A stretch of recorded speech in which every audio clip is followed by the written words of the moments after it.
नमस्कार आप सभी को। बिहार राज्य विशेष की इस कक्षा में एक बार फिर से आप सबका स्वागत है। और आज हम बिहार राज्य विशेष से जुड़े हुए विशेष रूप से बिहार के भूगोल से जुड़े हुए प्रश्नों को देखने वाले हैं। किस प्रकार से प्रश्न बिहार की परीक्षाओं में पूछे जाते हैं और उसी का आप कह सकते हो क्विक रिवीजन है कि किस प्रकार से हम अपनी तैयारियों को जांच सकते हैं, किस प्रकार से हम प्रारंभिक परीक्षा में ज़्यादा से ज़्यादा स्कोर कर सकते हैं। तो जो प्रश्न बताए जाए, प्रश्न के साथ साथ कुछ फैक्ट भी बताए जाते हैं।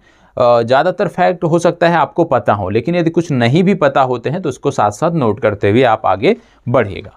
पहला प्रश्न है, बहुत ही आसान सा प्रश्न है। क्या बोला जा रहा है? बिहार का विस्तार है। बिहार के विस्तार के बारे में यहाँ बात हो रही है कि बिहार का विस्तार कहाँ से कहाँ तक है। तो बताएं, प्रश्न देखकर बताएं कि बिहार का विस्तार कहाँ से कहाँ तक आपको देखने को मिलता है। बताएं, चार विकल्प आपके सामने हैं, इन चारों में से आपको चुनाव करना है कि बिहार का विस्तार कहां से कहां तक आपको देखने को मिलता है। बताएं, चलें ध्यान से और जवाब देना है। देखो यहां पे करेक्ट कर लीजिएगा, ये 24 है, ठीक है, ये 24 है और ये भी 24 है, ये दोनों 24 हैं। अब आपको इसी आधार पे अपने उत्तर का चुनाव करना है। चलें बताएं, बिहार का विस्तार कहां से कहां तक है। अक्षांशीय विस्तार क्या है और देशांतरीय विस्तार क्या है, ये आपको बताना है। दोनों विकल्प यहाँ पे दिए हुए हैं, अक्षांशीय और देशांतरीय के, इनमें से आपको टिक करना है। बताएं, सबसे पहली बात एक चीज पता होना चाहिए कि बिहार का जो विस्तार है वो उत्तरी अक्षांशों पर है। दूसरी बात आपको पता होना चाहिए, जब देशांतरीय विस्तार की बात करते हैं तो बिहार का जो विस्तार है वो पूर्वी देशांतर पर है।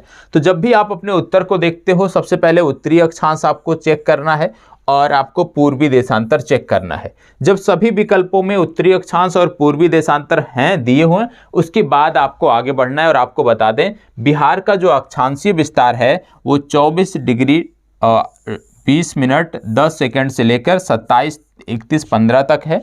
और यदि हम बात करें देशांतरीय विस्तार, तो पूर्वी देशांतर में इसका विस्तार 83:19:50 से लेकर 88:17:40 तक आपको देखने को मिलता है। ये आपको पता होना चाहिए। तो अक्षांश और देशांतरीय विस्तार बहुत ही जरूरी है, बहुत ही मूलभूत हैं, इनके बारे में आपको पता होना चाहिए। बिहार की बात होती है तो सबसे पहला शब्द आता है कि ये जो बिहार है इसका नाम बिहार कैसे पड़ा। तो इसके बारे में कई बार आपने सुना होगा कि यहाँ पे बौद्ध बिहारों की बाहुलता थी, अधिकता थी, उसके कारण इसका नाम बिहार पड़ा है। वैदिक युग में यदि हम बात करें तो इसको प्राच्य या पूर्व प्रदेश के नाम से जानते थे, ये आपको पता होगा वैदिक काल में, ठीक है। इसके बाद मौर्य और गुप्त काल में यदि हम बात करें तो जो आप मगध शब्द सुनते थे, ये मगध शब्द कहीं ना कहीं बिहार के लिए ही प्रयुक्त किया जाता था। जब आप मौर्य काल की बात करते हैं, जब आप गुप्त काल की बात करते हैं। यदि इसकी स्थापना की बात करें, बिहार राज्य की स्थापना की बात करें, तो आपको पता होगा 1 अप्रैल 1912, 1 अप्रैल 1912 को इसकी स्थापना हुई थी। एज ए स्टेट के रूप में, एक राज्य के रूप में इसकी स्थापना हुई थी। और यहाँ पर बिहार और उड़ीसा को एक साथ जो है रखा गया था, इसको बंगाल से अलग कर दिया गया था। तो 1 अप्रैल 1912 को बिहार और उड़ीसा को संयुक्त रूप से अलग किया गया था। किससे? बंगाल से अलग किया गया था, यह आपको पता होना चाहिए। इसके बाद जब प्रथम विभाजन इसका होता है वो होता है वर्ष 1936 में। वर्ष 1936 में क्या होता है? वर्ष 1936 में जो विभाजन होता है, यहाँ पर उड़ीसा को एक अलग प्रांत बना दिया जाता है और अब बिहार एक प्रांत के रूप में अस्तित्व आता है, एक अलग प्रांत का दर्जा इसको मिलता है, ये आपको पता होना चाहिए। इसके बाद आपका द्वितीय विभाजन, ये तो हो गया प्रथम विभाजन, जब यहाँ से उड़ीसा अलग हुआ। इसके बाद द्वितीय विभाजन हुआ। द्वितीय विभाजन कब हुआ? द्वितीय विभाजन हुआ वर्ष 2000 में। और वर्ष 2000 में क्या हो गया? वर्ष 2000 में बिहार से एक छोटा सा राज्य और अलग कर दिया गया, उसको झारखंड नाम दिया गया और बिहार से झारखंड को अलग कर दिया गया वर्ष 2000 में।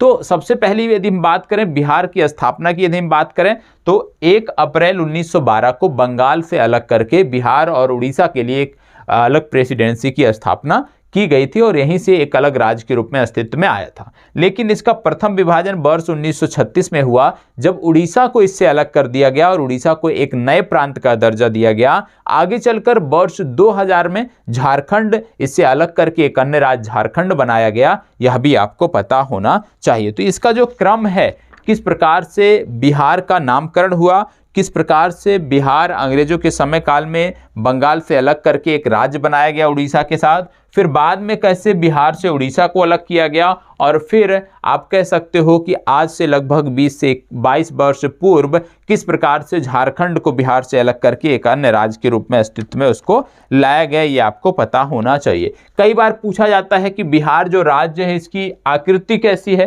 तो यह भी आपको पता होना चाहिए। बिहार राज्य को जब आप देखोगे तो इसकी जो आकृति देखने को मिलती है वो कहीं ना कहीं आयताकार आपको देखने को मिलती है। बिहार की जो आकृति देखने को मिलती है ये आयताकार आकृति देखने को मिलती है, यह भी आपको पता होना चाहिए। ठीक है, चलिए आगे बढ़ते हैं और देखते हैं प्रश्न संख्या 2। प्रश्न संख्या 2 क्या कह रहा है?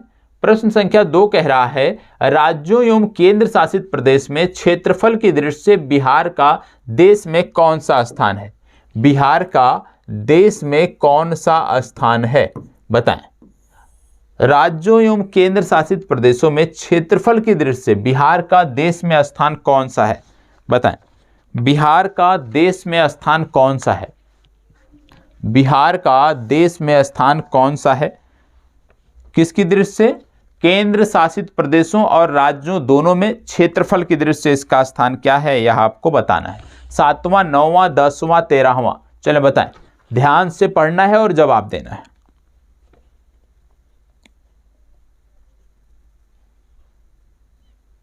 चलें, देखो सबसे पहली बात आप आगे सोचें उससे पहले आपको पता होना चाहिए बिहार का कुल क्षेत्रफल कितना है। तो आपको पता होगा 94,163 वर्ग किलोमीटर के क्षेत्र पर बिहार विस्तारित है, बिहार राज्य विस्तारित है। 94,163 वर्ग किलोमीटर, जिनमें से ज़्यादातर जो इलाका है वो ग्रामीण क्षेत्र है। ग्रामीण क्षेत्र बिहार में यदि हम बात करें तो 92,257 वर्ग किलोमीटर के क्षेत्र पर ग्रामीण इलाका बिहार में विस्तारित है, यह भी आपको पता होना चाहिए। और यदि हम बात करें भारत के कुल क्षेत्रफल का ये कितना है, तो भारत के कुल क्षेत्रफल का ये 2.86% है। याद रखिएगा, बिहार का कुल भौगोलिक क्षेत्रफल संपूर्ण भारत के क्षेत्रफल का 2.86% हिस्सा है, ये आपको पता होना चाहिए। अब यहाँ पे बात हो रही है कि कौन सा स्थान है, तो आपको बता दें, पहले यहाँ पे ध्यान दे लीजिएगा कि क्या बोला जा रहा है, राज्यों एवं केंद्र शासित, मतलब राज्य और यूनियन टेरिटरी दोनों में पूछा जा रहा है, तो इसमें आपका स्थान आता है 13वां। यदि सिर्फ राज्यों की बात कर ली जाए कि राज्यों में बिहार का स्थान क्या है क्षेत्रफल की दृष्टि से, तो आपको टिक करना है राज्यों में बिहार का स्थान है 12वां। ठीक है, तो केवल राज्यों में 12वां स्थान है, लेकिन जब राज्यों के साथ साथ केंद्र शासित प्रदेशों को भी जोड़ दिया जाता है तो बिहार का स्थान हो जाता है 13वां। इसको आप रट लीजिएगा, ये आपको पता होना चाहिए। बिहार की सोमेश्वर श्रेणी है, कहां पर है? सोमेश्वर श्रेणी क्या है ये आपको पहले बताना है, अभी कहां है इसके बारे में भी प्रश्न है, वो अभी आगे हम बात करेंगे। तो बताएं, बिहार की सोमेश्वर श्रेणी है क्या? पारसनाथ पहाड़ी से पुरानी, राजमहल की पहाड़ी से पुरानी, खड़गपुर की पहाड़ी से पुरानी, या इन सभी में नई? बताएं, इनमें से कौन सा है ये आपको बताना है।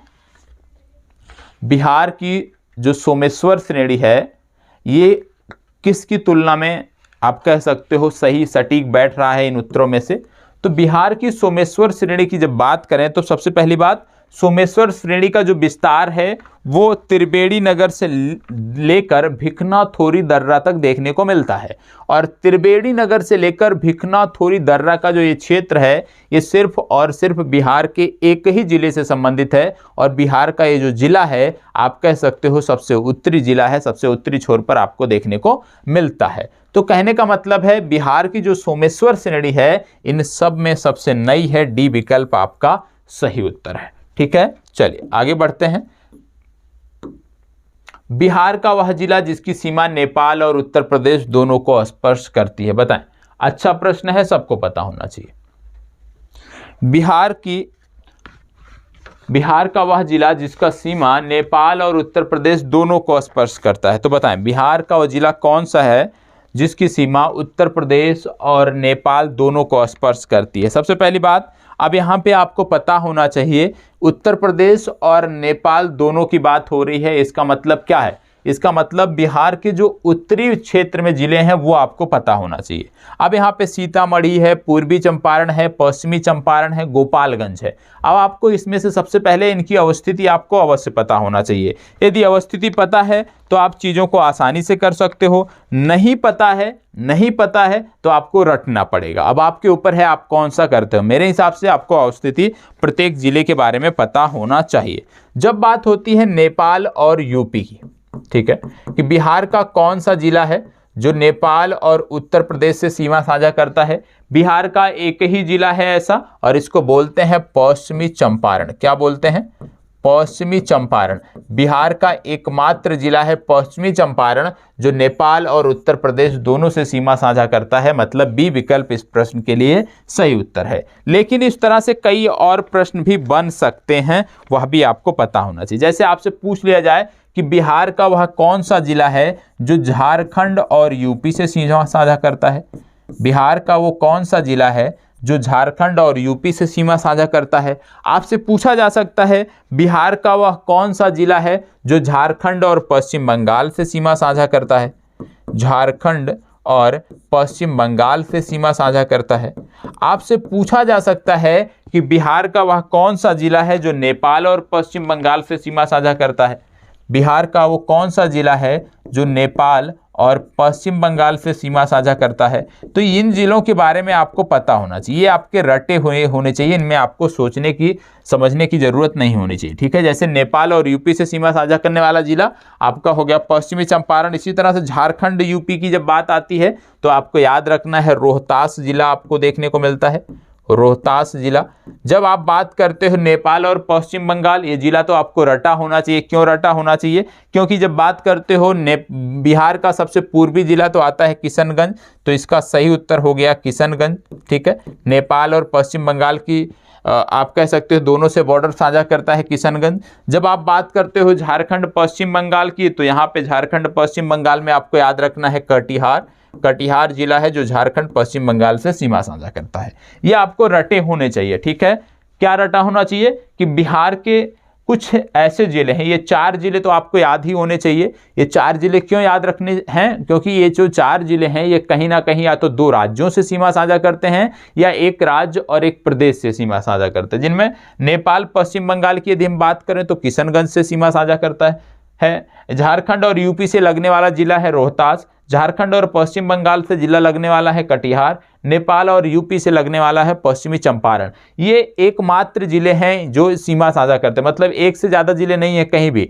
तो प्रत्येक जो जिला है इस तरह का, जो 4 प्रमुख जिले हैं, ये आपको पता होना चाहिए। दूसरी बात आपको पता होगा बिहार की राजधानी है पटना, और पटना की यदि हम बात करते हैं तो पटना आपको पता होना चाहिए।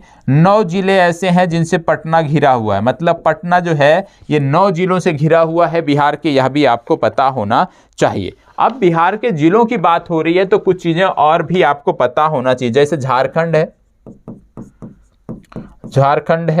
झारखंड की यदि हम बात करें तो बिहार के 8 जिले हैं जो झारखंड से सीमा साझा करते हैं। झारखंड के बाद आता है नेपाल। बिहार के 7 जिले हैं जो नेपाल से सीमा साझा करते हैं। नेपाल के बाद आता है उत्तर प्रदेश।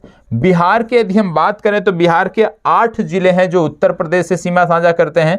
इसके बाद आता है पश्चिम बंगाल, और पश्चिम बंगाल की यदि हम बात करते हैं तो आपको देखने को मिलता है पश्चिम बंगाल से बिहार के 3 जिले सीमा साझा करते हैं। तो कहने का मतलब है झारखंड से 8 जिले, नेपाल से 7 जिले, उत्तर प्रदेश से 8 जिले, पश्चिम बंगाल से 3 जिले। ये जो जिले हैं ये आपको रटे होने चाहिए। इन जिलों के बारे में प्रश्न पूछा जा सकता है। कोई भी 4 जिले का नाम देके प्रश्न पूछ सकता है कि इनमें से कौन सा जिला है जो पश्चिम बंगाल से सीमा नहीं साझा करता है। तो कहने का मतलब है कि बिहार की जो अवस्थिति है, जिन राज्यों से बिहार सीमा साझा करता है, उन जिलों के बारे में आपको रटा होना चाहिए। बिहार जो नेपाल से सीमा साझा करता है, तो कौन से जिले हैं बिहार के जो नेपाल से सीमा साझा करते हैं, वो भी आपको रटे होने चाहिए, तब तो आपको सफलता मिलेगी। और प्रयास करना है कि इसी कक्षा में ही सारी चीजें याद करके जाएं। तो याद कर लीजिए, क्या नेपाल और उत्तर प्रदेश से सीमा लगने वाला जिला कौन सा है? पश्चिमी चंपारण। झारखंड और पश्चिम बंगाल से सीमा लगने वाला जिला कौन सा है? कटिहार। नेपाल पश्चिम बंगाल से सीमा साझा करने वाला जिला कौन सा है? किशनगंज। झारखंड और यूपी से सीमा साझा करने वाला जिला है रोहतास। साथ ही साथ बिहार जो है, बिहार के 8 जिले ऐसे हैं जो झारखंड और उत्तर प्रदेश से सीमा साझा करते हैं, 7 जिले ऐसे हैं जो नेपाल से सीमा साझा करते हैं, और 3 जिले ऐसे हैं जो पश्चिम बंगाल से सीमा साझा करते हैं। यह भी आपको पता होना चाहिए। ठीक है, चलिए इसको बताएं। उत्तरी बिहार का मैदान निम्नलिखित में से किस काल से संबंधित है? उत्तरी बिहार का मैदान इनमें से किससे संबंधित है, ये आपको बताना है। उत्तरी बिहार का मैदान किस काल से संबंधित है, ये आपको बताना है। चलिए जवाब दीजिएगा। उत्तरी बिहार का मैदान किस काल से संबंधित है? चतुर्थ कल्प, तृतीय कल्प, विंध्यन कल्प या 13वां? बताएं किस कल्प से संबंधित है? बिहार के मैदान की बात हो रही है, बताएं। देखो अभी मैंने आपको एक प्रश्न पहले मैंने आपको बताया, बिहार का जो कुल क्षेत्रफल है वो है 94,163 94,163 वर्ग किलोमीटर। 94,163 वर्ग किलोमीटर बिहार का कुल क्षेत्रफल है, जिनमें यदि हम बात करें तो 90,650 वर्ग किलोमीटर का जो क्षेत्र है ये मैदानी क्षेत्र है। ठीक, कितना? 90,650 वर्ग किलोमीटर का जो क्षेत्र है ये मैदानी क्षेत्र है। आप कह सकते हो बिहार के कुल क्षेत्रफल में 96.27% जो क्षेत्र है वो मैदानी है, ये आपको पता होना चाहिए। अब यहाँ पे बात हो रहा था मैदानी बात, तो मैदान का जो विस्तार है कहीं ना कहीं उत्तरीय पर्वतीय प्रदेश से लेकर दक्षिणी प्रदेशों तक आपको देखने को मिलता है, दक्षिणी प्रदेश तक आपको देखने को मिलता है। यहाँ क्या बोला जा रहा है, किस कल्प से संबंधित है? तो आपको बता दें जो मैदान है ये चतुर्थ कल्प से संबंधित है, ये आपको पता होना चाहिए। ठीक है, तो इसका सही उत्तर आपका हो गया ए विकल्प। ए विकल्प इस प्रश्न के लिए सही उत्तर है। इसको बताएं, बिहार का मैदानी भाग अर्थात गंगा का मैदान बिहार के कुल क्षेत्रफल का लगभग कितना प्रतिशत है? बिहार का मैदानी भाग अर्थात गंगा का मैदान बिहार के कुल क्षेत्रफल का कितना प्रतिशत है? बताएं, जवाब दीजिएगा इसका। बिहार का मैदानी भाग अर्थात गंगा का मैदान बिहार के कुल क्षेत्रफल का कितना प्रतिशत है? अभी आपने देखा था कि बिहार में यदि हम देखें तो बिहार में 96.27% जो क्षेत्र है वो मैदानी है। प्रश्न क्या है? गंगा के मैदान से संबंधित। तो आपको बता दें लगभग आप, क्योंकि इनमें यदि चारों में बात करें तो लगभग 95% आप कह सकते हो, क्योंकि 96.27% है जो मैदानी है, और ये गंगा और गंगा की सहायक नदियों द्वारा सिंचित क्षेत्र है। तो गंगा प्रवाह तंत्र अपवाह तंत्र के अंतर्गत ये पूरा आता है, इसलिए आप 95% को टिक करेंगे। ठीक है, निम्नलिखित में से किस राज्य की सीमाएं बिहार को नहीं छूती हैं? चलें बताएं। अब इससे आसान तो प्रश्न आपके लिए तो हो नहीं सकता, बताएं इनमें से कौन सा राज्य है जिसकी सीमा बिहार से नहीं छूती है? अब इससे आसान कोई प्रश्न आपके लिए नहीं बन सकता है। ठीक है, बताएं, जवाब दीजिएगा।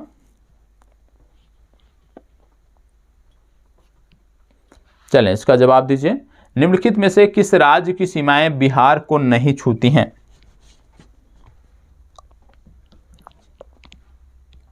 निम्नलिखित में से किस राज्य की सीमाएं बिहार को नहीं छूती हैं?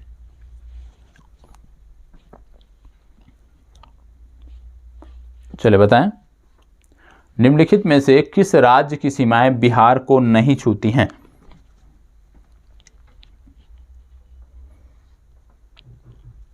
निम्नलिखित में से किस राज्य की सीमाएं बिहार को नहीं छूती हैं?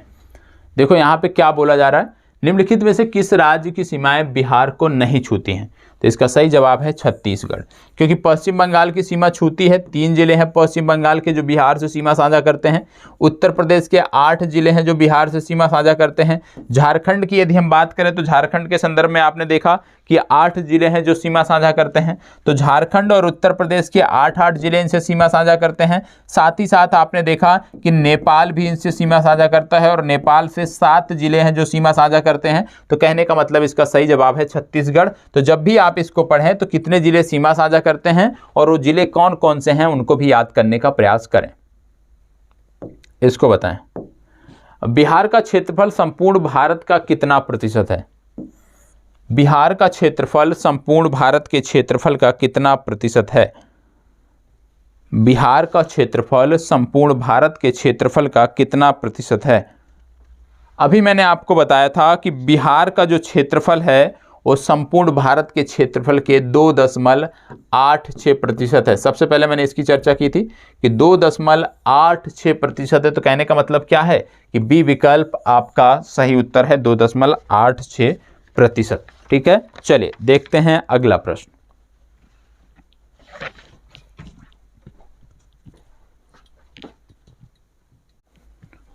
चलिए अब आगे प्रश्नों को देखते हैं। प्रश्न संख्या 7 तक हमने देखा है। 7 के आगे हम बढ़ते हैं और देखते हैं प्रश्न संख्या 8। प्रश्न संख्या 8 क्या कह रहा है? बिहार का क्षेत्रफल, ध्यान दीजिएगा, बिहार का क्षेत्रफल संपूर्ण भारत के क्षेत्र मतलब संपूर्ण भारत का कितना प्रतिशत है? कहने का मतलब है बिहार का जो कुल भौगोलिक क्षेत्रफल है ये भारत के कुल भौगोलिक क्षेत्रफल का कितना प्रतिशत है, ये आपसे पूछा जा रहा है। और अभी आपको थोड़ी देर पहले मैंने आपको बताया था कि बिहार का कुल भौगोलिक क्षेत्रफल जब पूछा जाए तो 94,163, ये आपको अवश्य याद रखना है, 94,163 वर्ग किलोमीटर ये पूरे बिहार का क्षेत्रफल है। और जब संपूर्ण भारत से इसकी तुलना की जाती है कि भारत का, देखो हो सकता है एक दो प्रश्न आगे पीछे हो गया हो क्योंकि इससे पहले के जो प्रश्न थे उनकी रिकॉर्डिंग कल हुई थी, ये आज जो है उसके बाद से हो रही है, तो हो सकता है एक दो प्रश्न रिपीट हो जाए, तो उनको आपको उसी तरह से लेके चलना है। ठीक है, अब ये जो क्षेत्रफल था, कुल क्षेत्रफल जो था, इसमें यदि हम बात करते थे कि ये बिहार का जो ये क्षेत्रफल है 94,163 वर्ग किलोमीटर, ये भारत के कुल क्षेत्रफल का कितना प्रतिशत है? तो आपको बता दें 2.86% है। अब जो लोग आप कह सकते हो सिंसियर कैंडिडेट होंगे वो क्या करेंगे कि अब यहाँ पे क्योंकि तुलना किससे हो रही है? भारत के क्षेत्रफल से तुलना हो रही है, तो आप भारत का क्षेत्रफल, भारत का कुल भौगोलिक क्षेत्रफल कितना है इसको भी इसी समय याद कर लेंगे। और आप सबकी जिम्मेदारी बनती है, ये आपका पहला होमवर्क है कि ये वीडियो समाप्त होती है उसके तुरंत बाद आपको भारत का कुल कितना क्षेत्रफल है ये आपको अवश्य बताना है। ठीक है, चलिए बढ़ते हैं आगे और देखते हैं प्रश्न संख्या 9 को। इसमें क्या बोला जा रहा है? निम्नलिखित में से किस देश की अंतरराष्ट्रीय कितना प्रतिशत है? यहाँ पे कुछ ना कुछ त्रुटियां हैं तो इसको इग्नोर करना है हमें। इसको बताएं, बिहार के भौतिक विभागों में किसे सम्मिलित नहीं किया जा सकता है? बताएं, इसको बताएं, बिहार के भौतिक विभागों में किसे सम्मिलित नहीं किया जा सकता है? इनमें से कौन सा है जिसको बिहार के भौतिक विभागों में सम्मिलित नहीं किया जा सकता? आपको बताना है। छोटा नागपुर का पठार, उत्तरी गंगा का मैदान, दक्षिणी गंगा का मैदान, पूर्वी गंगा का मैदान, इनमें से कौन सा है जो आपको बताना है? चले बताएं, बिहार के भौतिक विभागों में से इनमें से किसे नहीं सम्मिलित किया जाता है ये आपको बताना है। तो ध्यान दीजिएगा और इसके बाद बताएं।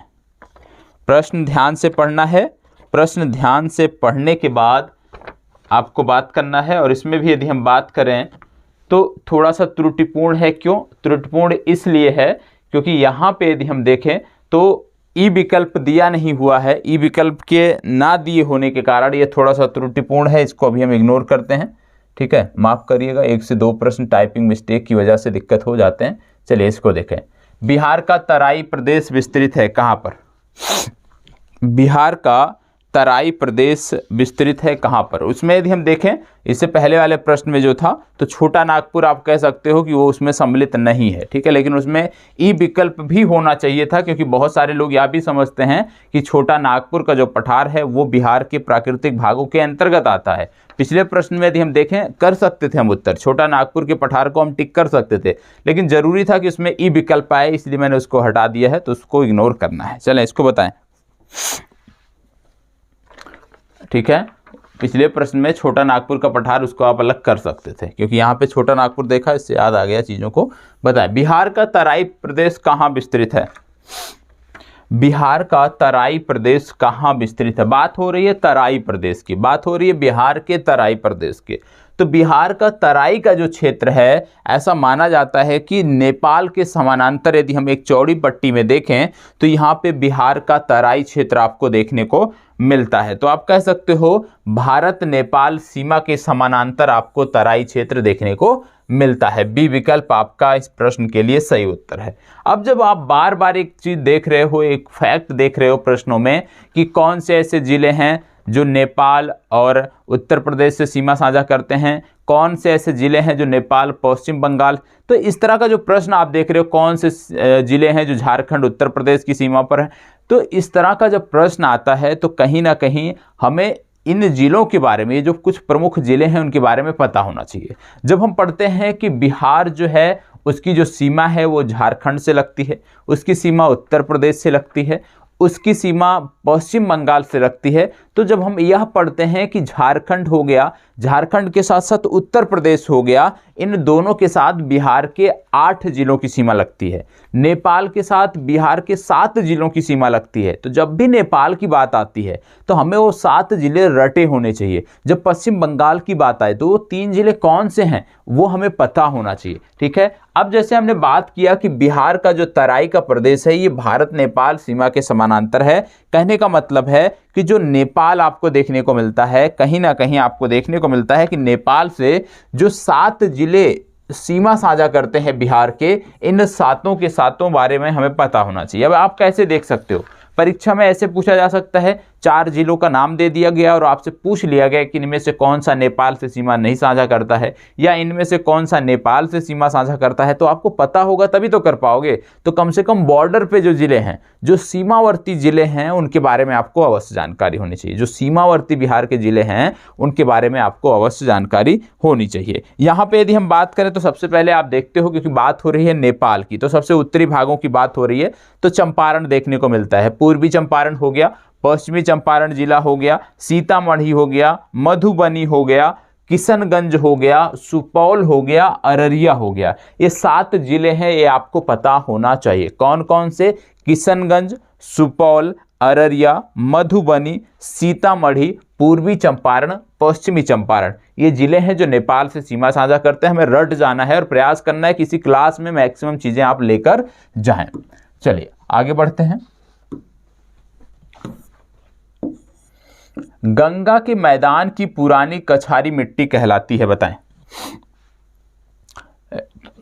गंगा के मैदान की पुरानी कछारी मिट्टी कहलाती है, क्या कहलाती है आपको बताना है, बताएं। इनमें से कौन सा है आपको बताना है।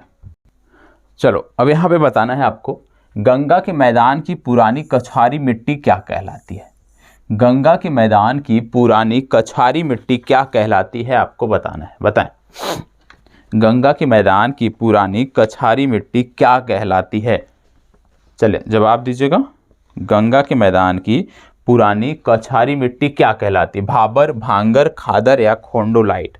आप जानते हो भांगर किसको बोलते हैं? भांगर कहाँ पे मिलती है? पुराने जलोढ़ को बोलते हैं। ठीक है, इसके अतिरिक्त प्राकृतिक बांध तथा दोआब के मैदान भी भांगर के अंतर्गत आते हैं। ठीक है, तो यहाँ पे बात हो रही है कछारी मिट्टी की, तो आपको बता दें इसका सही उत्तर होगा भांगर भूमि या भांगर मृदा। ठीक है, तो इसी को आप कहते हो कि पुरानी कछारी मिट्टी, तो भांगर आपको सही करना। ठीक है, ये पुराने जलोढ़ होते हैं, इसके अंतर्गत दोआब मैदान भी आते हैं। अब यहाँ पे एक शब्द लिखा हुआ है खादर।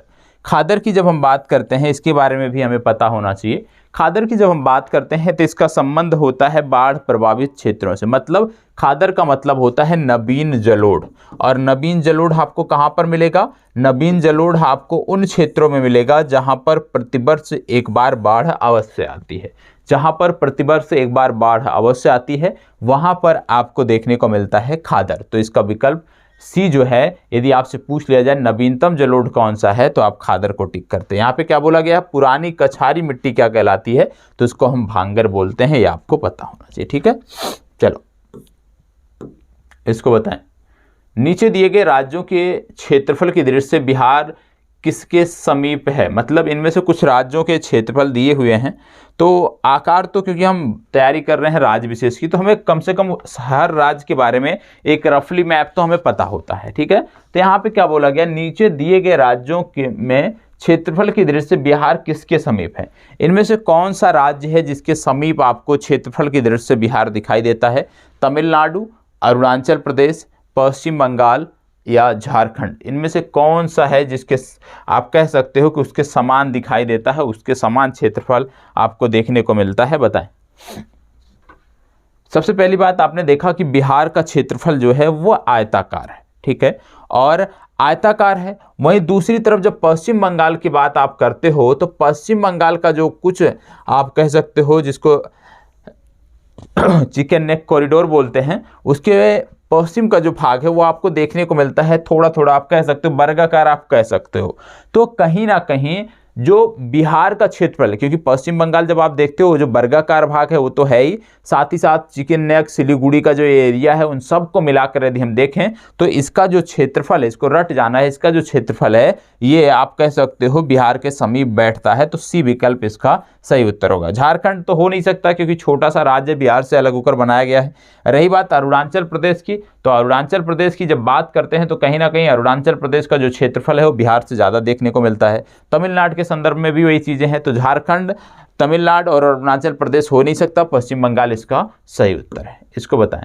बिहार राज्य की भू आकृति है लगभग, और आपको बता दें अब आपके लिए और बेहतर आप कह सकते हो बेहतर तरीके से अब अगली कक्षा से इस तरह के प्रीवियस ईयर के प्रश्नों की जो भी आप अगली कक्षा पाओगे, ठीक है, उसमें आपको देखने को मिलता है कि जो प्रश्नों का लेवल होगा वो कुछ अलग होगा। एक इसके बाद एक कक्षा, क्योंकि उसकी वीडियो पहले तैयार हो गई है तो उसको इग्नोर करिएगा, ठीक है। इसके बाद मतलब इसके बाद जो आपको तीसरी वीडियो मिलती है भूगोल से संबंधित, उसको छोड़कर आगे जो भी भूगोल, इतिहास, कहीं से भी जो भी आपको वीडियो देखने को मिलेगी, विगत वर्षों के प्रश्न या आप कह सकते हो परीक्षा से संदर्भित महत्वपूर्ण प्रश्न, उन सीरीज में आपको कुछ फैक्ट भी बताए जाएंगे, साथ ही साथ कुछ टॉपिक भी बताए जाएंगे, उसको भी नोट करना है। तो इस सीरीज, ये सीरीज भी महत्वपूर्ण है, जो अगली वीडियो इस सीरीज में आएगी वो भी महत्वपूर्ण है, लेकिन उसके बाद से जो आपको चौथी, पांचवी, छठवीं जब मिलेगी आपको तो वो बहुत ज़्यादा महत्वपूर्ण होंगी, क्योंकि उनका जो प्रश्न है उनको मैं बेहतर तरीके से तैयार कर रहा हूँ, कहीं भी वो प्रश्न रिपीट आपको देखने को नहीं मिलेंगे। बताएं, बिहार राज्य की भू आकृति कैसी है? लगभग आयताकार है, अभी हमने इसके संदर्भ में बात कर लिया, ठीक है। इसको बताएं। निम्नलिखित में से कौन सी देशांतर रेखा बिहार से होकर गुजरती है? चलिए, बहुत अच्छा प्रश्न है, बहुत ही शानदार प्रश्न है, बताएं। चलिए जवाब दीजिएगा, सबको जवाब देना है।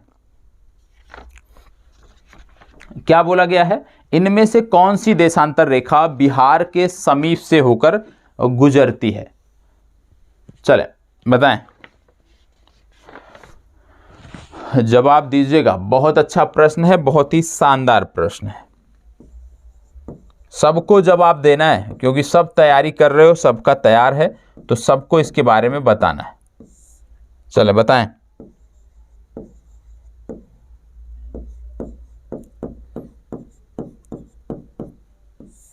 जवाब दीजिएगा। क्या बोला जा रहा है यहाँ पे? देखो, इस प्रश्न को हल करने के लिए आपको ये पता होना चाहिए कि यहाँ पे बात हो रही बिहार की, तो कम से कम उसका देशांतरीय विस्तार हमें आपको अवश्य पता होना चाहिए। अब इसमें यदि हम देखें तो आपको देखने को मिल रहा है 80.5 डिग्री, 86, 84, 81, ठीक है। अब इसमें से आपसे पूछा जा रहा है कौन सा बिहार से होकर गुजरते। बिहार से होकर गुजरने का मतलब है कि जो बिहार का देशांतर है उसके बीच में ये पड़ना चाहिए। अब बिहार का देशांतरीय विस्तार कितना है जब तक नहीं पता होगा आप नहीं कर सकते, ठीक है। अब इसमें थोड़ा सा मैं यदि चाहूँ तो थोड़ा सा मैं इसको आसान बना सकता हूँ। इसको आसान बनाने के लिए हम क्या कर देते हैं, यहाँ पे आपको लिख देते हैं EW। अब कोई बता पाएगा? अब हमने काफ़ी आसान कर दिया इस प्रश्न को। बताएं, 80.5 पूर्वी देशांतर, 86 डिग्री पूर्वी देशांतर, 84 डिग्री पश्चिमी देशांतर, 81 डिग्री पश्चिमी देशांतर। अब इनमें से कौन सा होगा? अब आप कह सकते हो यदि आपको पता रहा होगा तो आप आसानी से कर सकते हो। देखो, बिहार का जो देशांतरीय विस्तार है, ध्यान से समझना है, बिहार का देशांतरीय विस्तार आपको देखने को मिलता है 83 डिग्री से लेकर 88 डिग्री तक। कहने का मतलब है कि यहाँ से वो जो देशांतर रेखा होगी कहीं ना कहीं 83 और 88 के बीच में होनी चाहिए। अब 83 और 88 के बीच में होनी चाहिए, बोला जा रहा है कौन सी देशांतर रेखा बिहार से होकर गुजरती है। देखो अब यहाँ पे इस प्रश्न में ध्यान से देखना है हमें, क्योंकि ई विकल्प नहीं दिया हुआ था। ठीक है, यदि ई विकल्प दिया होता तो आप ई विकल्प को टिक करते। क्यों टिक करते, आइए समझते हैं। सबसे पहले यहाँ पे देखो एक विकल्प दिया है, ईस्ट वेस्ट को हम हटा देते हैं, जैसे पहले लिखा था उस संदर्भ में हम बात करते हैं। यहाँ लिखा है 86, तो कहीं ना कहीं 86 इन दोनों के बीच में आता है, मतलब ये सही उत्तर होगा। दूसरा लिखा है 84, कहीं ना कहीं 83 डिग्री है और 19 मिनट है, कहीं ना कहीं ये भी उसी के अंतर्गत आता है, ये भी सही उत्तर था। तो कहने का मतलब है कि बी और सी दोनों सही उत्तर थे। लेकिन यदि आपसे पूछ लिया जाता प्रश्न इसी तरह देखिए ई विकल्प नहीं दिया होता तो आप 86 को टिक करते, क्योंकि 86 आप कह सकते हो कि बिहार से होकर, मतलब सबसे बीचों बीच से आप कह सकते हो 86 डिग्री गुजरती है, तो 86 को आप टिक करते, सबसे सटीक उत्तर होता। लेकिन यदि इसमें ई विकल्प दिया है तो आप ई विकल्प पर जाओगे, क्योंकि कहीं ना कहीं दोनों उत्तर सही है। लेकिन यदि ईस्ट और वेस्ट लिखा हुआ है, इसमें आपको दिक्कत है, तो याद रखिएगा पूरे भारत की अवस्थिति जो है, एक तो ये उत्तरी अक्षांश पे है, ठीक है, दूसरा पूर्वी देशांतर में है। पूरे भारत की अवस्थिति ये आपको इस रीजन में देखने को मिलती है। कहने का मतलब देशांतर तो पूर्वी है और अक्षांश उत्तरी है, तो याद रखिएगा, भूलना नहीं है। बिहार के संदर्भ में ईस्ट वेस्ट आए तो घबराना नहीं है। चलिए आगे बढ़ते हैं। बिहार विस्तृत है, चलिए बहुत अच्छा प्रश्न है, बताएं। बिहार विस्तृत है, बिहार कहां पर विस्तृत है आपको बताना है। चले, बिहार कहां पर विस्तृत है, बिहार कहां पर विस्तृत है। कर्क रेखा के उत्तर में, कर्क रेखा के दक्षिण में, कर्क रेखा के उत्तर तथा दक्षिण में, कर्क रेखा के पूर्व। यहां पे बात अब हो रही है, कहीं ना कहीं कर्क रेखा की बात हो रही है, तो अक्षांशीय विस्तार की बात हो रही है। बिहार के जब हम अक्षांशीय विस्तार की बात करते हैं, आप याद करिए कि बिहार का अक्षांशीय विस्तार कितना है, आपको याद करना है, याद करके बताएं बिहार का अक्षांशीय विस्तार कितना है। अक्षांशीय विस्तार की यहां पे बात हो रही है, क्योंकि कर्क रेखा मकर रेखा की बात हो रही है, तो ये अक्षांशीय विस्तार हो। यहां पे बोला गया है बिहार विस्तृत है। बिहार कहां पर विस्तृत है आपको बताना है। कर्क रेखा के उत्तर में, कर्क रेखा के दक्षिण में, कर्क रेखा के उत्तर तथा दक्षिण में, कर्क रेखा के पूर्व में। अब यह जानने के लिए सबसे पहले जरूरी है कि आपके पास बिहार का अक्षांशीय विस्तार कितना है वो आपको पता होना चाहिए। जब हम बात करते हैं बिहार के अक्षांशीय विस्तार की, तो हमें देखने को मिलता है बिहार का जो अक्षांशीय विस्तार है वो ये 24 डिग्री 20 मिनट 10 सेकेंड से प्रारंभ होता है, देखने को मिलता है, और इसका जो विस्तार है ये 27 डिग्री 31 मिनट 15 सेकेंड तक देखने को मिलता है। कहीं ना कहीं जो कर्क रेखा होती है ये 23.5 डिग्री उत्तरी अक्षांश को बोलते हैं कर्क रेखा, 23.5 डिग्री दक्षिणी अक्षांश को बोलते हैं मकर रेखा। अब बात हो रही है कर्क रेखा की, तो सबसे पहली बात हमने देख लिया कर्क रेखा किसे कहते हैं। अब पहला जवाब इसमें देखें तो कह रहा है कर्क रेखा के पूर्व में, गलत है, क्योंकि कर्क रेखा तो पूरे ग्लोब पर देखने को मिलती है, इसमें पूर्व पश्चिम जैसी कोई स्थिति नहीं है। दूसरा कह रहा है कर्क रेखा के उत्तर तथा दक्षिण में। अब कर्क रेखा के दक्षिण की जब बात होती है तो इसका मतलब है कि अक्षांश 23.5 से कम होना चाहिए, लेकिन बिहार के संदर्भ में इसका शुरुआत कहां से होती है, 24 से होती है। कहने का मतलब कि कर्क रेखा के दक्षिण में बिहार अवस्थित नहीं है, बल्कि कर्क रेखा के उत्तर में, तो ये भी आपका गलत हो गया। तीसरा कह रहा है कर्क रेखा के दक्षिण में, तो गलत ही है। चौथा कह रहा है कर्क रेखा के उत्तर में, यही आपका सही जवाब होगा। ठीक है, अब ये समझ में आ गया कि 23.5 के उत्तर में है, इसलिए कर्क रेखा सही जवाब इसका होगा, कर्क रेखा के उत्तर में। आगे बढ़ते हैं। बिहार की सीमा से संदर्भित निम्नलिखित में से कौन से कथन सही हैं, बताएं। बिहार की सीमा से संबंधित निम्नलिखित में से कौन से कथन सही हैं, चलें बताएं। बिहार के सीमा से संदर्भित बात हो रही है, ध्यान से पढ़ना है, इसके बाद जवाब देना है। चलें, ध्यान से पढ़िए, इसके बाद जवाब दीजिए।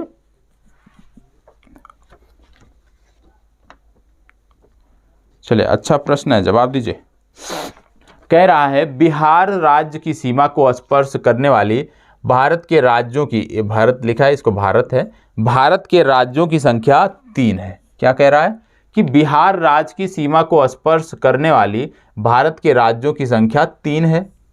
दूसरा कह रहा है देश के झारखंड, उत्तर प्रदेश एवं पश्चिम बंगाल राज्य बिहार राज्य की सीमा को स्पर्श करते हैं। सत्य है, क्योंकि बिहार से जो सीमा बनाने वाले 3 राज्य हैं, झारखंड, उत्तर प्रदेश, पश्चिम बंगाल, जिसमें आपको देखने को मिलता है कि जब आप बात करते हो पश्चिम बंगाल की तो 3 जिले सीमा साझा करते हैं। झारखंड, उत्तर प्रदेश की जब हम बात करते हैं तो यहाँ पे जिलों की संख्या बढ़ जाती है, बढ़कर 8 हो जाती है। इसके बाद जब हम बात करते हैं नेपाल की, तो नेपाल के संदर्भ में जब हम बात करते हैं तो वहाँ पर आप देखते हो कि इसकी जो संख्या है वो घटकर कितनी रह जाती है, घटकर रह जाती है 7। तो ये आपको पता होगा कि नेपाल से 7 जिले सीमा साझा करते हैं, उत्तर प्रदेश और झारखंड से 8-8 जिले इसकी सीमा साझा करते हैं, और कहीं ना कहीं पश्चिम बंगाल से 3 जिले सीमा साझा करते हैं। तो कहने का मतलब पहला कथन और दूसरा कथन दोनों सत्य है। तीसरा कह रहा है सोमेश्वर की श्रेणी के शीर्ष भाग बिहार और नेपाल के बीच सीमा रेखा के रूप में जाने जाते हैं। एकदम सत्य है। कहने का मतलब उपयुक्त सभी डी विकल्प इस प्रश्न के लिए सही उत्तर है। ठीक है, आगे से जो आपको प्रश्न देखने को मिलेंगे कल से, उसमें ई विकल्प का प्रावधान कर दिया गया है। ठीक है, चलिए इसको बताएं। बिहार का वह जिला जो पश्चिम बंगाल एवं झारखंड दोनों को स्पर्श करता है, बताएं। इसके बारे में मैंने डिटेल से बताया है, तो अब यहाँ पे बताने की जरूरत नहीं है, अब आप जानकारी देंगे, बताएं।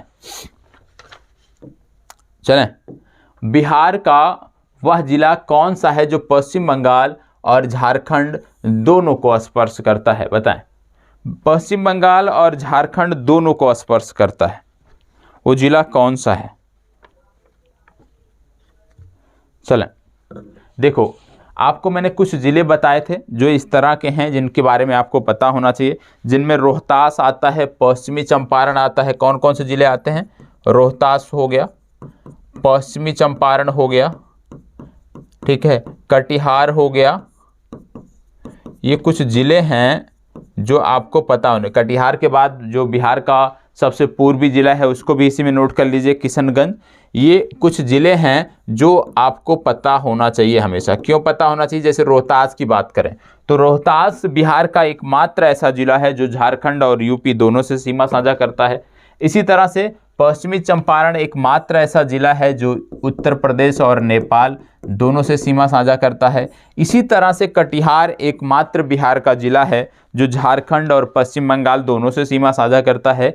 इसी तरह से किशनगंज एकमात्र जिला है जो नेपाल और पश्चिम बंगाल से सीमा साझा करता है। तो ये कुछ ज़िले हैं जो आपको रटे होने चाहिए। ठीक है, ये आपके लिए महत्वपूर्ण है। जैसे मैंने बोला सीमावर्ती जो ज़िले हैं वो आपको पता होना चाहिए। जैसे यदि आपसे पूछ लिया जाए सबसे पूर्वी जिला किशनगंज, सबसे पश्चिमी जिला यदि आपसे पूछ लिया जाए तो आपको बताना है कैमूर, सबसे उत्तरी जिला पूछ लिया जाए तो पश्चिमी चंपारण, सबसे दक्षिणी जिला पूछ लिया जाए तो आपको बताना है गया। और जब बात करते हो गया की तो आपको पता होना चाहिए गया बिहार का सबसे ठंडा और सबसे गर्म जिला भी है। सबसे ज़्यादा ठंडा जिला भी बिहार है और सबसे ज़्यादा गर्म जिला भी बिहार है, यह भी हमें पता होना चाहिए। तो इस तरह से यदि हम तैयारी करेंगे तो चीज़ें हमारी बेहतर होंगी। बिहार की जब हम बात करते हैं तो आपको यह भी पता होगा कि यहाँ पे जो औसत वर्षा है वो बोला जाता है 112 सेंटीमीटर औसत वर्षा आपको बोली जाती है। जलवायु मानसूनी बताई जाती है बिहार की, यह भी आपको पता होना चाहिए। और इसके कई सारे फैक्टर हैं, कोई एक फैक्टर नहीं है मानसूनी जलवायु का। जब मुख्य परीक्षा के लिए पढ़ेंगे तो वहाँ पे हम चीज़ों को ध्यान से विधिवत देखेंगे। इसको बताएं, बिहार के उत्तर पश्चिम में स्थित हरहा नदी की घाटी को किस हरदा होना चाहिए? ठीक है, हरदा नदी की घाटी को किस नाम से जाना जाता है? ये हरदा आप कह सकते हो, हरदा। हरदा नदी घाटी को किस नाम से जाना जाता है आपको बताना है। चलें बताएं, फास्ट जवाब दीजिए। ये तो सारा आप पढ़ चुके होंगे, इसमें कुछ भी ऐसा नहीं है, ठीक है, कि आपको परेशान होने की ज़रूरत पड़े। पढ़ चुके हैं तो आप इसको फास्ट जवाब दीजिए, बताएं इसका सही जवाब क्या होगा।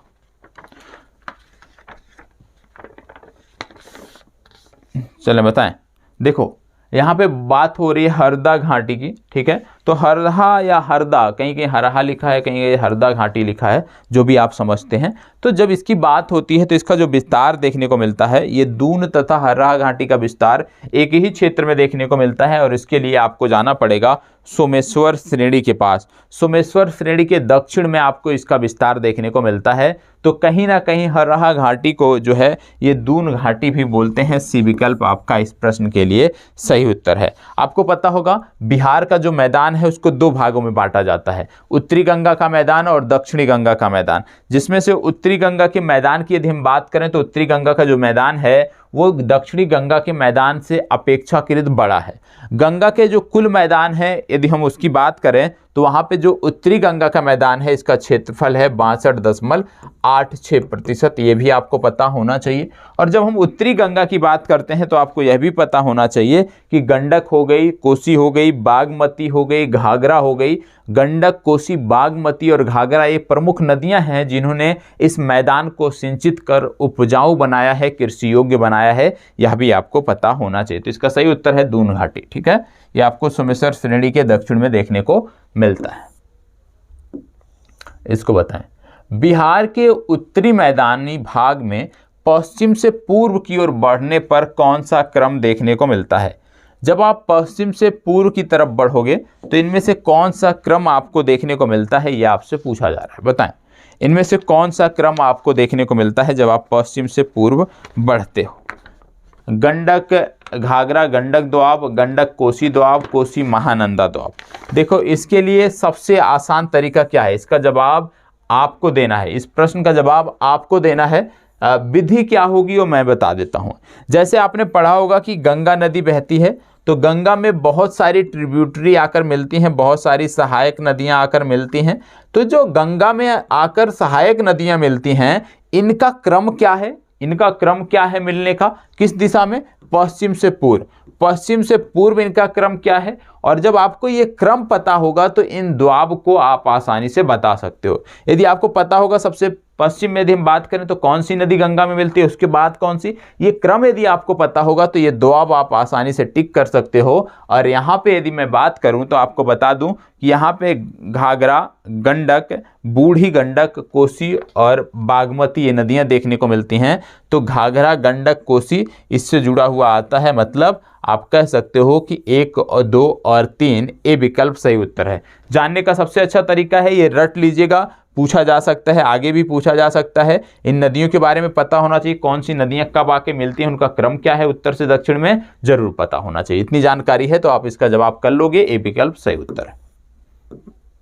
गंगा नदी के दक्षिणी भाग में फैले बिहार के क्षेत्र को किस नाम से जाना जाता है? बताएं, गंगा के दक्षिणी भाग में बात हो रही है।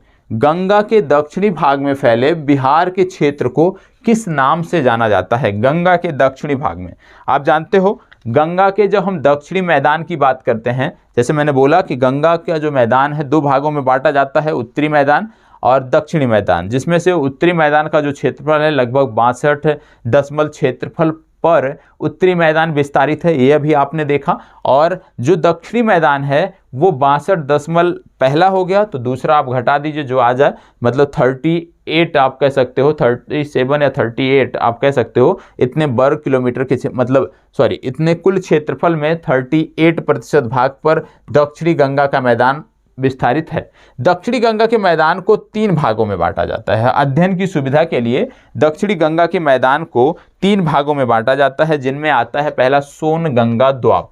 कौन आता है? सोन गंगा, ये आपको रटा भी होना चाहिए, ठीक है, द्वाब, सोन गंगा द्वाब। और दूसरा इसमें जो देखने को मिलता है मगध का मैदान, मगध का मैदान, ये आपको पता होना चाहिए। और तीसरा इसी में देखने को मिलता है अंग का मैदान, अंग का मैदान, तो ये आपको पता होना चाहिए। सोन गंगा द्वाब, मगध का मैदान, अंग का मैदान, ये 3 आपको पता होना चाहिए, ये 3 आपको रटे होने चाहिए। अब इसमें जो सोन गंगा का मैदान है इसको भोजपुर का भी मैदान कहते हैं, भोजपुर का मैदान कहते हैं, यह भी आपको पता होना चाहिए। मगध का जो मैदान है इसकी यदि हम बात करें तो सोन और क्यूल नदियों के बीच में स्थित है, सोन और क्यूल नदियों के बीच में ये स्थित मैदान है। अंग के मैदान की यदि हम बात करें तो इसके बारे में भी नोट कर सकते हो, यह क्यूल से लेकर राजमहल की पहाड़ियों तक विस्तारित है। क्यूल नदी से लेकर राजमहल की पहाड़ियों तक ये विस्तारित है। तो कहने का मतलब है ये 3 मैदान आपको देखने को मिलते हैं। अब यहाँ पे क्या बोला गया है, गंगा नदी के दक्षिणी भाग में फैले बिहार के क्षेत्र को किस नाम से जानते हैं? तो आपने देखा सोनगंगा दोआब, इस नाम से भी जाना जाता है। दूसरा है मगध का मैदान, तीसरा है अंग का मैदान। कहने का मतलब है डी विकल्प इस कथन के लिए सही है, क्योंकि कहीं ना कहीं ये तीनों के तीनों जो हैं ये गंगा के दक्षिणी मैदान के एक प्रकार है। इसको बताओ, बिहार के दक्षिणी भाग में गंगा के मैदान में अवस्थित पहाड़ियां हैं। बताओ, बिहार के दक्षिणी मैदानी भाग में जो गंगा का मैदान है, कहने का मतलब बिहार में जो दक्षिणी गंगा का मैदान है उसमें जो पहाड़ियां स्थित हैं वो किस क्रम की हैं, ये आपको बताना है। चले बताएं। बहुत अच्छा, ध्यान देना है, सबको बताना है, सब विचार करें और सब बताएं।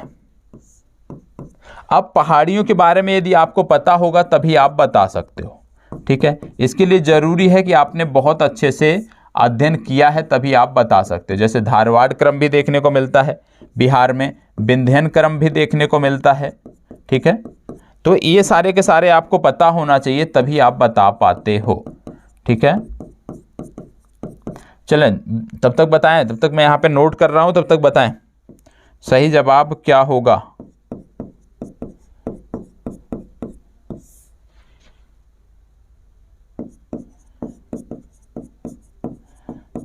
चलें, जवाब दीजिए।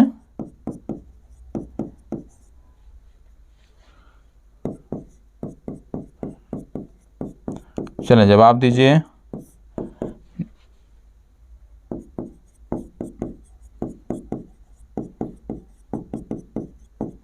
देखो, बिहार के संदर्भ में जब हम मैदानों की बात करते हैं तो आपको देखने को मिलता है मैदानी भाग में जो चट्टानें देखने को मिलती हैं 4 क्रम आपको देखने को मिलता है। धारवाड़ क्रम, विंध्यन क्रम, टर्शियरी क्रम और क्वाटरनरी क्रम। इसमें से क्योंकि बात हो रही है दक्षिणी भाग में, ठीक है, गंगा का जो मैदान है उसके दक्षिणी भाग की बात हो रही है, मतलब दक्षिणी गंगा के मैदान की बात हो रही है। और जब दक्षिणी गंगा के मैदान की बात हो रही है तो यदि आप में चट्टानों की यदि हम बात करें तो 2 चट्टानें बाहर निकल जाती। कौन कौन सा? पहला क्वाटरनरी बाहर निकल जाता है, दूसरा टर्शियरी बाहर। क्यों? क्योंकि जो टर्शियरी क्रम की चट्टानें हैं ये बिहार का जो हिमालयी क्षेत्र है वहां पर देखने को मिलती हैं। क्वाटरनरी क्रम की जो चट्टानें हैं ये हिमालय के हिमालयी क्षेत्र में आपको देखने को मिलती हैं। बचा धारवाड़ और विंध्यन। धारवाड़ की यदि हम बात करते हैं तो धारवाड़ क्रम की जो चट्टानें हैं ये दक्षिणी पूर्वी बिहार के क्षेत्र में देखने को मिलती हैं, और विंध्यन क्रम जो है ये दक्षिणी पश्चिमी बिहार के क्षेत्र में देखने को मिलता है।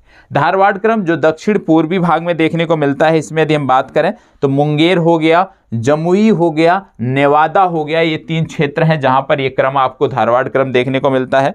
दूसरी तरफ यदि हम बात करें दक्षिणी पश्चिमी बिहार में विंध्यन क्रम की चट्टानों की बात करें तो यहां पे आपको देखने को मिलता है सोन कैमूर नदी घाटी। तो सोन कैमूर नदी घाटी के क्षेत्र में आपको विंध्यन क्रम दक्षिण पश्चिमी बिहार में देखने को मिलता है। तो कहने का मतलब है इस प्रश्न में क्या पूछा गया है? इस प्रश्न में पूछा गया दक्षिणी मैदानी गंगा के मैदान में, दक्षिण में गंगा के मैदान में अवस्थित पहाड़ियां हैं।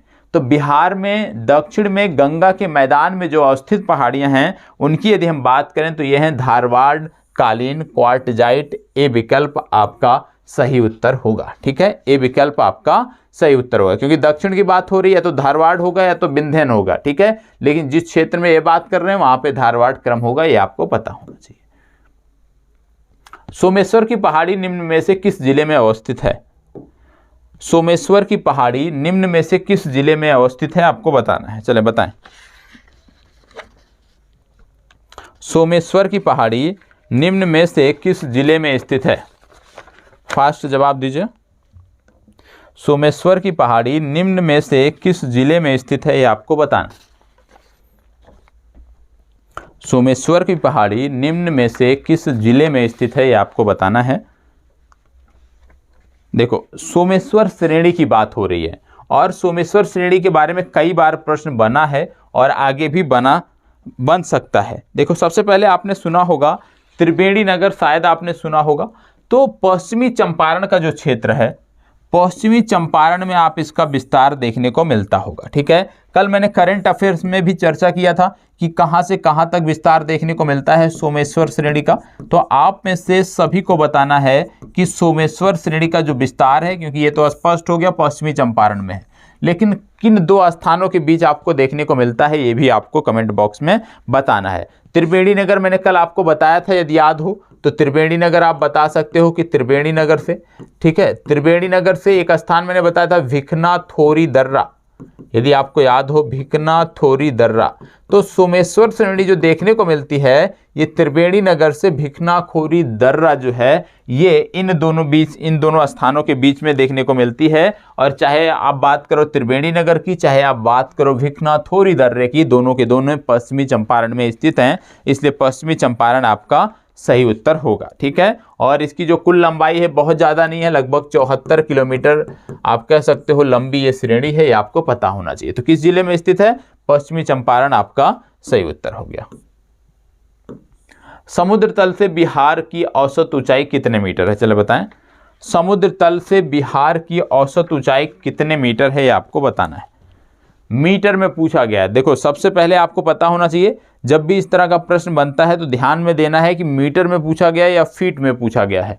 मीटर में पूछा गया होगा तो दूसरा जवाब होगा, फीट में पूछा गया होगा तो दूसरा जवाब होगा। बताएं, यहाँ पे मीटर में पूछा गया तो आपको बता दें ये 53 मीटर ऊंची है, इसको फीट में भी कन्वर्ट कर लीजिएगा।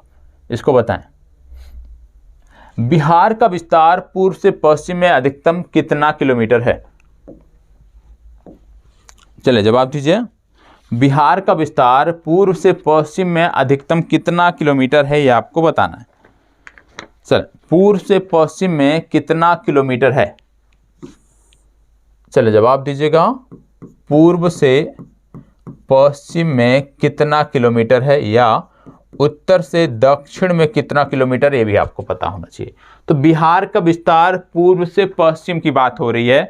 पूर्व से पश्चिम जो विस्तार देखने को मिलता है ये है 483 किलोमीटर। रट जाइएगा, बिहार का विस्तार 483 किलोमीटर पूर्व से पश्चिम देखने को मिलता है। यदि आपसे पूछ लिया जाए कि बिहार का विस्तार उत्तर से दक्षिण कितना देखने को मिलता है, तो याद रखना है 345 किलोमीटर ये उत्तर से दक्षिण विस्तार देखने को मिलता है। तो बिहार का विस्तार पूर्व से पश्चिम में 483 किलोमीटर और उत्तर से दक्षिण में 345 किलोमीटर, ये आपको पता होना चाहिए।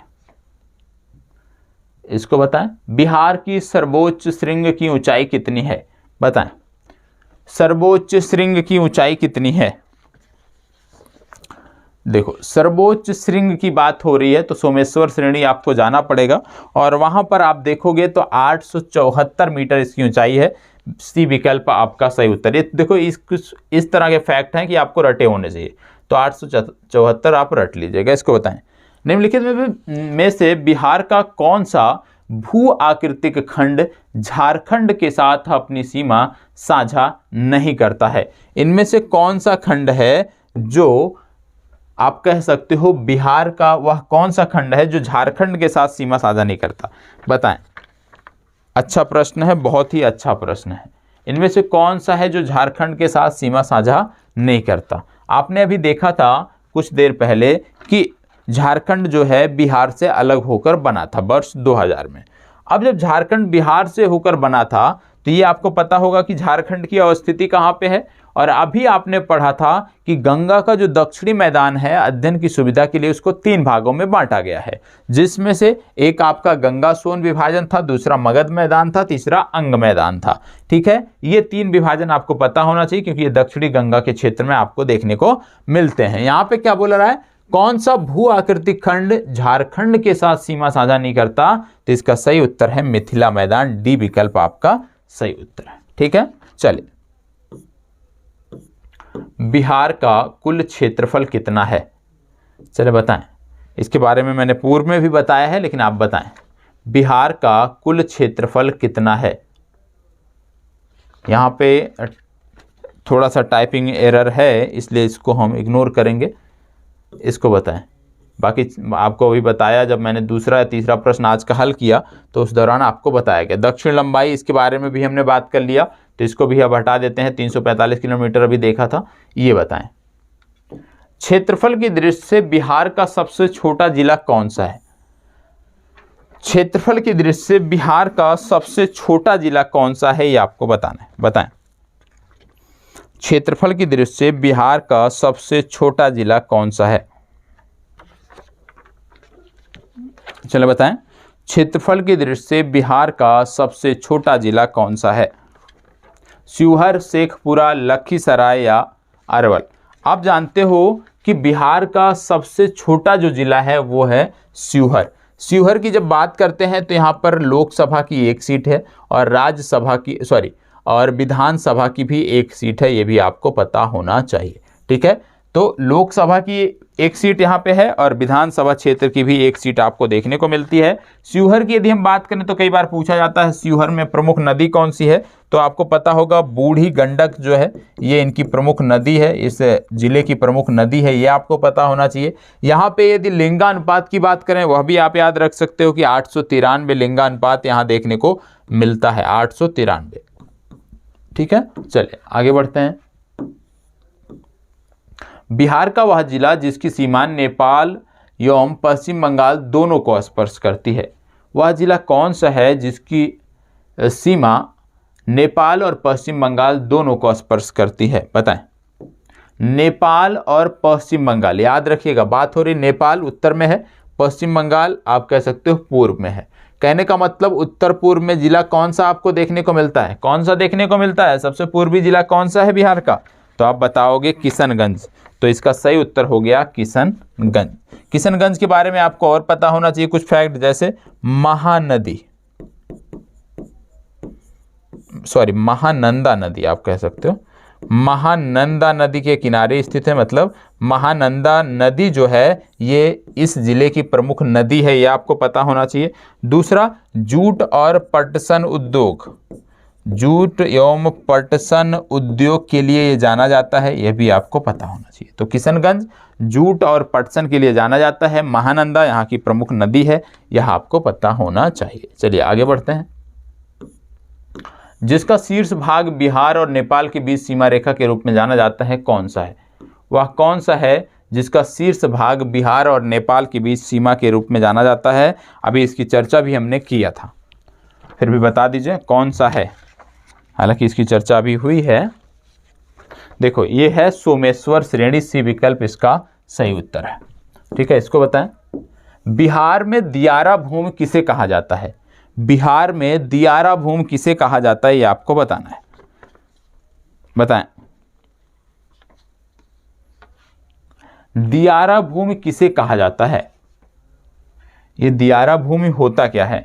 देखो उत्तरी बिहार का जो मैदान है यदि हम बात करें तो यहाँ की जो नदियां हैं वो यहाँ पे दियारा हो गया, चौर हो गया, प्राकृतिक तटबंध हो गया, ये बनाती हैं। ठीक है, चौर जो है वो निचला भाग होता है, आप कह सकते हो लगातार वर्ष भर आप कह सकते हो पानी में डूबा रहने वाला भाग होता है, पानी से आच्छादित होता है।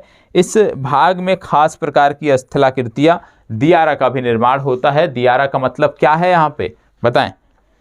दियारा का मतलब यहाँ पे क्या है? गंगा से पूरब ऊंचा टीला क्षेत्र, जलोढ़ मैदान, वर्षा ऋतु में डूबे विशेष क्षेत्र, दक्षिणी बिहार के मैदानी क्षेत्र। बताएं, दियारा भूमि के बारे में इतना मैंने बता दिया कि चौर क्षेत्र जो होता है वहां पे आपको मिलेगा।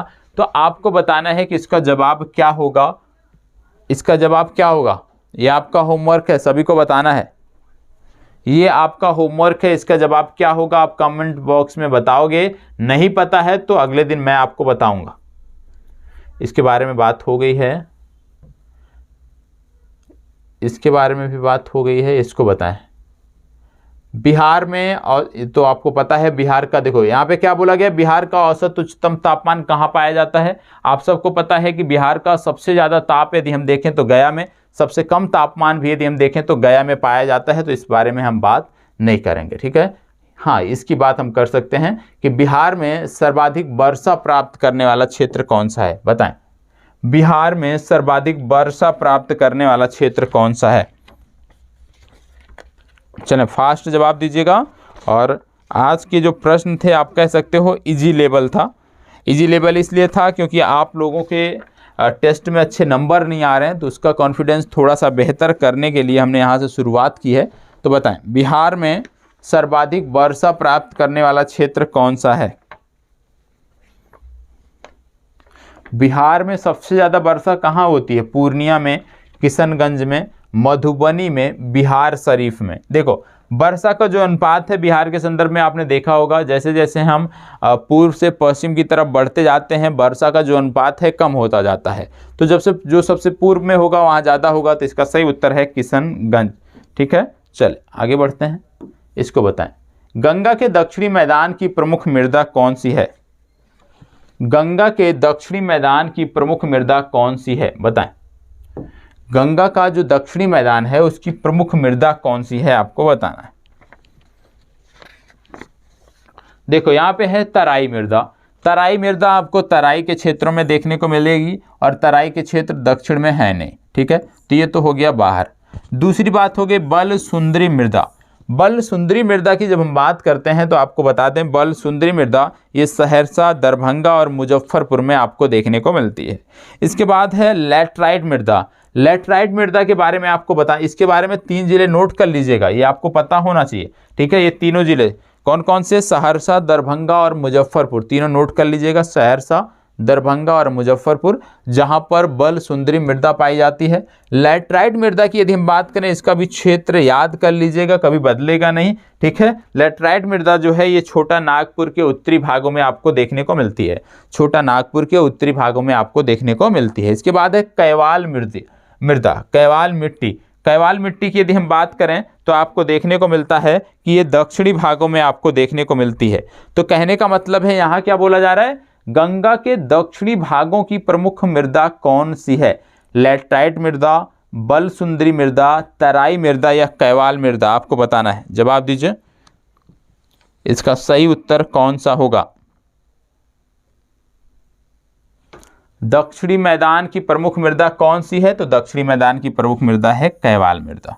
ठीक है, डी विकल्प आपका सही उत्तर है। और बाकी तीनों के क्षेत्र आप नोट कर लीजिएगा कि बल सुंदरी कहां पाई जाती है, लैटराइट कहां पाई जाती है, इसको बताएं।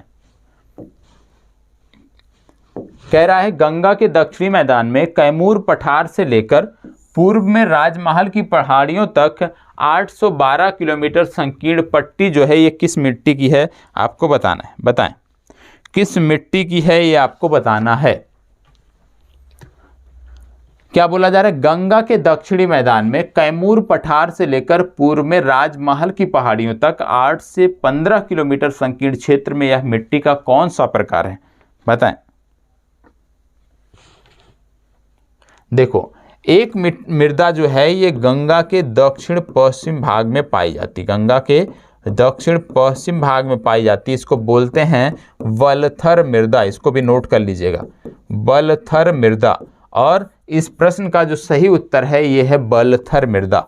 ठीक है, इस जो 815 किलोमीटर 8 से 15 किलोमीटर की जो ये चौड़ी पट्टी है इसमें बलथर मृदा पाई जाती है। और जैसा सबका आपने नोट किया इसी तरह नोट कर लीजिएगा कि गंगा के दक्षिणी पश्चिमी भाग में बलथर मृदा पाई जाती है। कैवाल मृदा की बात करें तो दक्षिणी भागों में पाई जाती है। कैवाल मृदा के बाद बल सुंदरी मृदा की बात करें तो सहरसा, दरभंगा और मुजफ्फरपुर में पाई जाती है। तराई मृदा की बात करें तो तराई क्षेत्रों में पाई जाती है। लैटराइट मृदा की बात करें तो आपको छोटा नागपुर के उत्तरी भाग में आपको देखने को मिलती है। इसको बताएं, नेपाल की सीमा के साथ साथ पूर्व में किशनगंज से लेकर पश्चिम में चंपारण तक किस मिट्टी का विस्तार है? क्या बोला गया है? नेपाल की सीमा के साथ साथ, ध्यान रखिएगा यहीं से आपका आंसर निकल जाएगा। बताएं, चले जवाब दीजिएगा। नेपाल की सीमा के साथ साथ, और नेपाल की सीमा के साथ साथ यदि देखें तो बहुत सारी नदियां नेपाल से निकलकर आकर गंगा में मिलती हैं, भारत में प्रवेश करती हैं। मतलब नदियों के बाढ़ वाला ये इलाका है, मतलब तराई का क्षेत्र है। तो कौन सी मृदा मिलेगी? तराई मृदा मिलेगी। ये विकल्प सही उत्तर है। जूट का सर्वाधिक उत्पादक जिला है, बताएं जूट का सर्वाधिक उत्पादन कहां पर होता है? जूट का सर्वाधिक उत्पादन कहां पर होता है, किस जिले में होता है, आपको बताना है। हालांकि अभी कुछ देर पहले आपने देखा था जूट और पटसन किशनगंज में भी होता है, लेकिन यहां पे पूछा जा रहा है सर्वाधिक उत्पादक, तो सर्वाधिक उत्पादक जिला है पूर्णिया। याद रखिएगा सी विकल्प पूर्णिया। बिहार की जलवायु है, बिहार की जलवायु किस प्रकार की है ये आपको बताना है। यहाँ पे ई विकल्प होगा तभी हम इसका सही उत्तर दे पाएंगे, क्योंकि बिहार की जब जलवायु के बारे में हम बात करते हैं तो बिहार की जलवायु उष्ण आर्द्र मानसूनी प्रकार की है, और ई विकल्प इसमें दिया नहीं हुआ है इसलिए हम टिक नहीं कर सकते। उष्ण आर्द्र मानसूनी प्रकार की जलवायु बिहार की है। इसको बताएं, बिहार में मानसून कब आता है? बहुत अच्छा प्रश्न है, बताएं। अब आपको पता होना चाहिए कि बिहार में जो वर्षा होती है वो अरब शाखा के द्वारा होती है या बंगाल की खाड़ी की शाखा के द्वारा। जब तक आपको ये नहीं पता होगा आप जवाब नहीं दे सकते। तो आपको पहले ये सोचना है कि बिहार में जो वर्षा होती है ये अरब सागर वाली शाखा से होती है या बंगाल की खाड़ी वाली शाखा से होती है। दोनों में से किस शाखा से होती है ये आपको बताना है, बताएं। आपको पता होगा बिहार में जो मानसून का आगमन होता है वो बंगाल की खाड़ी की शाखा से होता है, क्योंकि आपने बिहार के संदर्भ में एक फैक्ट पढ़ा होगा कि जैसे जैसे हम बिहार में पश्चिम से पूर्व की तरफ बढ़ते हैं, जैसे जैसे हम बिहार में पश्चिम से पूर्व की तरफ बढ़ते हैं, आपको देखने को मिलता है वर्षा का जो अनुपात है वो बढ़ता है। कहने का मतलब यदि हम पूर्व से पश्चिम की तरफ जा रहे हैं तो वर्षा का जो अनुपात है वो कम होता है। तो कहने का मतलब है कि धारा जो है, जो वर्षा की हवाएं हैं, मानसूनी जो पवनें हैं वो प्रवेश करती हैं बंगाल की खाड़ी से। और जैसे आपने पढ़ा कि बंगाल की खाड़ी से प्रवेश तो करती है, लेकिन बिहार में पहुंचने पे बिहार के पूर्वी भाग से पश्चिमी भाग में वर्षा का अनुपात कम होता है। क्यों? क्योंकि जो मानसूनी पवनें होती हैं इनमें नमी की लगातार कमी होती जाती है, क्योंकि ये शुरुआत में वर्षा करा देती हैं, फिर इनको जब नमी का सोर्स नहीं मिलता है तो हवाएं जब नमी नहीं लिए रहती तो वर्षा नहीं होती है। ठीक है, तो कहने का मतलब है कि जो हवाओं की नमी होती है वो जैसे जैसे पूर्व की पश्चिम की तरफ बढ़ती हैं कम होती जाती है, जिसके चलते वर्षा कम देखने को मिलती है। इसको बताएं। बिहार की जलवायु के बारे में हमने देख लिया, उष्ण आर्द्र जलवायु। ठीक है, तो यहाँ पे मानसून की बात हो रही थी। बिहार में मानसून कब आता है? तो बिहार में मानसून आपको जुलाई के मध्य में प्रवेश करता देखने को मिल जाता है। ठीक है, इसको बताएं। पूर्णिया और सहरसा जिले के कोसी क्षेत्र में मुख्यतः कौन सी मिट्टी पाई जाती है? पूर्णिया और सहरसा जिले के कोसी क्षेत्र में कौन सी मिट्टी पाई जाती है आपको बताना है, बताएं। कौन सी मृदा पाई जाती है ये आपको बताना है। तो आपको बता दें इस क्षेत्र में आपको खादर मृदा देखने को मिलती है। ठीक है, कौन सी मृदा? खादर मृदा देखने को मिलती है।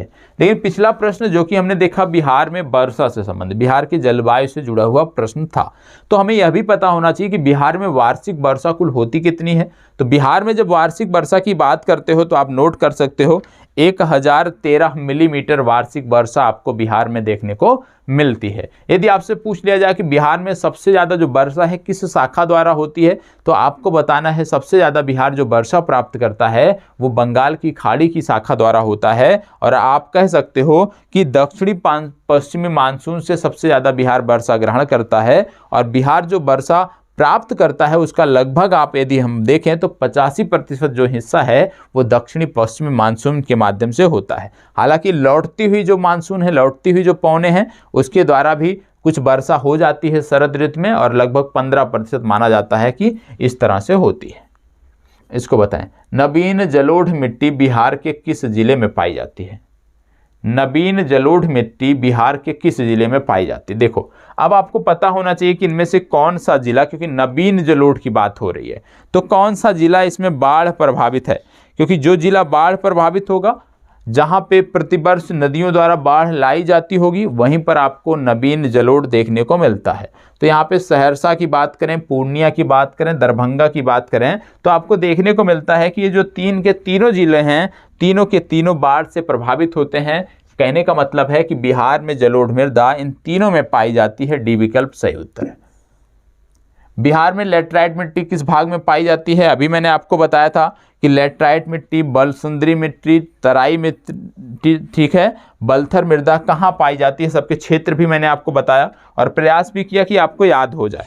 तो यदि याद हुआ है तो बताएं कहाँ पाई जाती है, कहाँ पाई जाती है। देखो, सबको पता है कि बिहार में सबसे ज़्यादा वर्षा किशनगंज में होती है, लेकिन यदि आपसे पूछ लिया जाए सबसे कम वर्षा कहाँ होती है, तो आपको बताना है सबसे कम वर्षा अरवल में होती है। ठीक है, देखो अभी आपको बताया था कि छोटा नागपुर पठार के उत्तरी भागों में बिहार में लेटराइट मृदा पाई जाती है? बी विकल्प आपका सही उत्तर है। इसको बताएं। बिहार में 5 से 7 किलोमीटर चौड़ी पट्टी का तराई क्षेत्र विस्तृत है कहाँ पर? जो तराई क्षेत्र है उसका विस्तार कहाँ पर है, ये आपको बताना है। चले बताएं, कहाँ पर आपको देखने को मिलता है? अब इसके लिए जरूरी क्या है कि आपको पता होना चाहिए कि इनमें से जो जिले दिए हुए हैं, कौन से जिले ऐसे हैं जो उत्तरी भागों में आपको देखने को मिलते हैं, जो नेपाल के साथ बॉर्डर बनाते हैं, कौन से जिले हैं, जो यूपी के साथ बॉर्डर बनाते हैं टॉप में, कौन से जिले हैं?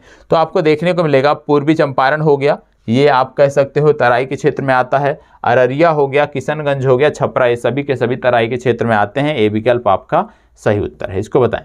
दलदली मिट्टी बिहार के किस जिले में पाई जाती है?